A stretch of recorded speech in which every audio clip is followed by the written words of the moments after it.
Happy January 31st, the final day of dry January. The only question is, how did I do on all of this year's challenges?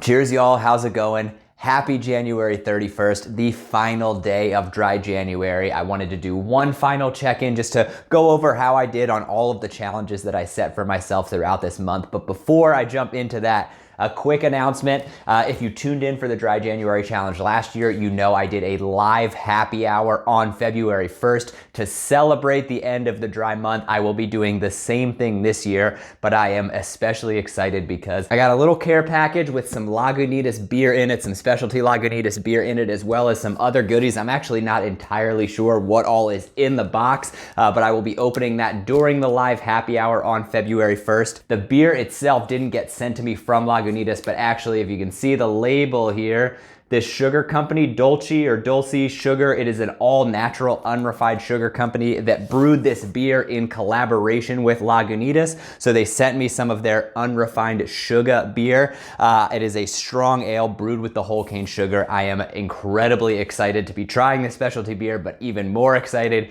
to be doing it as my first beer to celebrate the end of dry January. So tune in for the live happy hour on February 1st, where I'll be doing a live opening or unboxing of everything that's in here and giving this beer a try. So with that out of the way, let's touch on how all of the dry January challenges went. As a refresher, if you haven't been tuning in for the rest of the videos, I participate in dry January every year, but for the last couple of years, I have been joining the specific challenge put on by the Thirst for Knowledge podcast. So the challenge for this year was obviously the sobriety piece, no alcohol during the month of January. Then everyone had to come up with their own physical challenge, their own nutritional challenge, and their own mental challenge. The physical challenge for me was to try to complete 3 strength workouts and 4 mobility workouts every single week. So 7 total workouts per week in addition to my running. My nutritional challenge was to find and make at least 1 new recipe per week, but total at least 6 new recipes for the month. That was the nutritional challenge, and making sure that those were healthy recipes as well. And then finally, that mental challenge for me was to commit to habit tracking. That was a very broad challenge. It was just something that required some sort of kind of mental focus or mental energy. So I decided to put that mental energy or mental focus towards habit tracking, basically coming up with a number of habits that I've been trying to build into my daily routine, but just always let them slip my mind. The idea of habit tracking is that I have all 6 of those habits written down in this notebook, and underneath each one is a grid of the 31 days of January.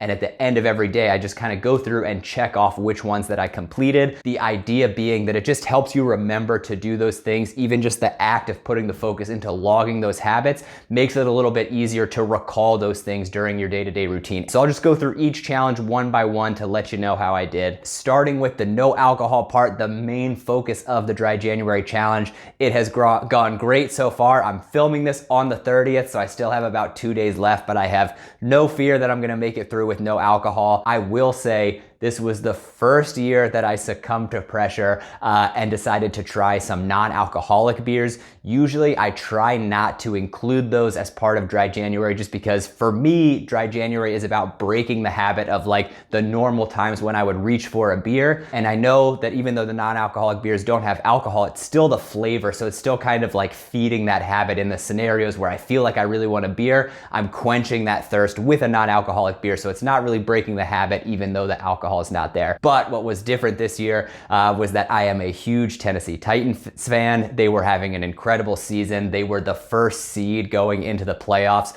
And so their game last week against the Bengals, I knew that I just had to have some beer to enjoy the game. Plus we were watching it with a big group of friends. I knew everyone was gonna be hanging out, having a good time. And so I did get myself a 6-pack of the Heineken 00 beers. I don't think that I will start incorporating non-alcoholic beers again for the reasons that I said, but it definitely fit the need that I had for that specific event and made the evening a lot more enjoyable, I think. So had a lot of fun with it, but again, did decide to include some non-alcoholic beers this year. Moving on to the next piece of the challenge, the physical, and I'm just gonna lump the food portion in here as well. these are the two parts of the challenge that I failed, unfortunately. I kind of had a feeling going into the month that I was stretching a little bit just in terms of the amount of time that I was gonna dedicate to strength training and mobility training in particular. 7 workouts each week was a lot in addition to my running. And then with food, again, traditionally, I'm really bad at doing any of the cooking in our apartment, so it's always hard for me to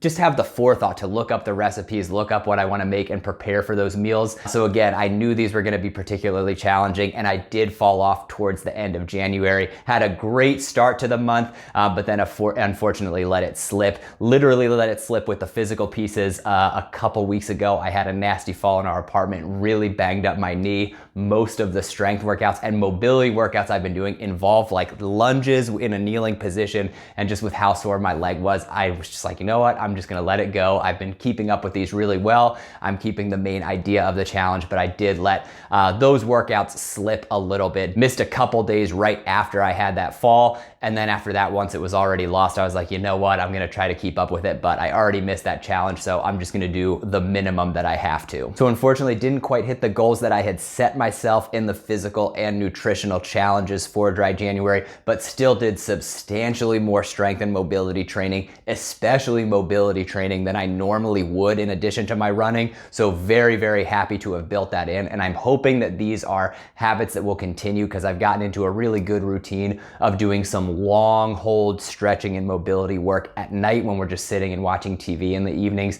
which just, I feel so much better afterwards. I also feel like it helps me wind down at the end of the day, so really hoping that that's something that I can keep up with. For the nutritional piece, I also found what I'm especially excited about was made a lot of breakfasts this time around for this year's challenge, especially breakfast where it makes extra portions that I can then freeze and reheat for a quick meal after a long run. That has been especially helpful. I think my favorite was these sweet potato Belgian waffles that I made. They were phenomenal and very easy to freeze, very easy to reheat in the oven. So really looking forward to hopefully building those more into my kind of meal prep, especially just having food ready and easy to prepare once I finish some of those long runs on the weekends. And then last but certainly not least, the habit tracking piece. And this, I actually think I went above and beyond what I had initially started as the challenge. So I had kind of those habit tracking grids that I mentioned, but I got that idea from bullet journaling. It's a concept from bullet journaling that folks have been using, and I actually started incorporating some additional aspects of bullet journaling into just kind of my organizational style, my kind of weekly task tracking, monthly task tracking, daily tasks, etc. The whole idea being kind of having this massive list of everything you have to get done for the month, transferring that to week by week how things are going, and then again breaking that down even smaller as you schedule your daily tasks. I found this to just be incredibly effective at helping to just cement those tasks in my brain. So I started every day knowing exactly what I needed to get done, also knowing exactly what my priorities were for the day.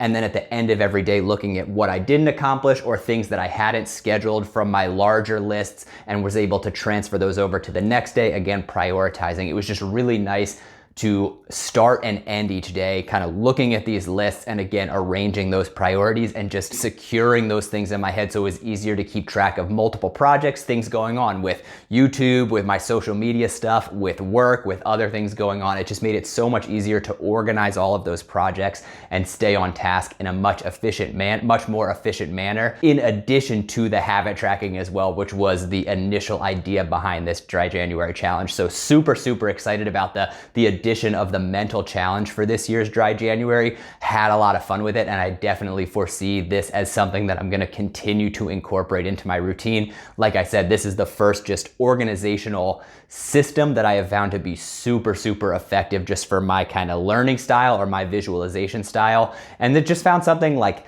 meditative isn't the right word, but just something nice about sitting down at the beginning of each week, and you have to kind of like draw out the grids. You do a lot of kind of hand drawn with a ruler to box out kind of this graph paper, organize it how you want. And just that process was so soothing and just made me feel a lot less chaos in my day-to-day life. So really enjoyed it. Definitely and absolutely something that I will be keeping up with moving forward. So that is a quick recap of how my personal dry January journey went. But as I said in the rest of the videos I put together for these challenges, I really want to hear how this went for you, because I was so thrilled with how many people watched my initial dry January video, but also how many people commented on that video or reached out to me on Instagram letting me know that they were also participating in the challenge. So now is the time that I want to hear from you as well in the comments. How did it go? Were you able to keep up with it throughout the entire month? Did you add any additional challenges on top of just the dry portion? I would love to hear it, so please let me know down below. And also, again, if you would like to celebrate with me, to celebrate the end of dry January, I will be doing a live happy hour on Tuesday, February 1st, cracking open this special box of Lagunitas unrefined sugar beer. Very excited to give this a taste. I'll probably do the happy hour. My guess would be at like 7:30, 8 o'clock Eastern. I go to bed pretty early, so I feel like 8's the latest that I'll start it. Probably run for like 45 minutes to an hour. But looking forward to cracking that first beer live on camera with you all, and again, celebrating the end of a wonderful dry January challenge. So thank you as always for tuning in. I really hope you had as much fun and as much success this January as I did, and I am looking forward to seeing you at the live happy hour. Cheers.